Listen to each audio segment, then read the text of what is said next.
How to reset password on BlueSky. Hello and welcome back to our YouTube channel How to Tutorials. In today's video, I'm going to show you how you can reset password on BlueSky.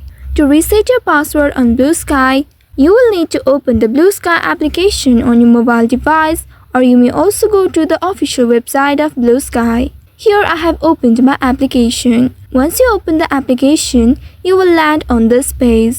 Here you'll be able to see sign in button just below create account button. Tap on it, and once you tap on sign in, you'll be taken to this page. Here you'll be able to see the login screen. At the right side of the second box, you'll be able to locate forgot here.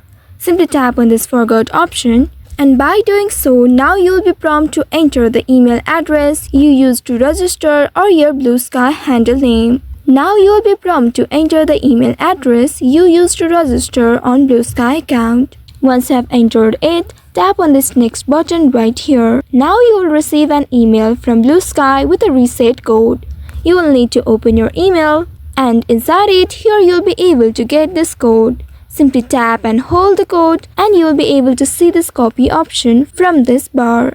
Once you tap on copy, it will be copied now. Once after copying it, return back to the previous page and here paste the copied code. After that, now you'll be able to set up a new password for your account. Tap on this password box and create a strong password for your account now. Once after entering the password, tap on the next button right here, and then you will see you have successfully resetted and updated your password. So if you have forgotten your password, you can simply follow these steps in order to reset your password. Now you can tap on this OK button and then use your new password in order to log into your account. Enter your email address in the first box and enter the password in the second box. And then tap on this next button right here. So by following these steps, you should be able to reset your BlueSky password. I hope this tutorial was helpful. If yes, don't forget to like, share and subscribe to our channel. Also hit that bell icon to never miss any updates from us. Thank you for watching.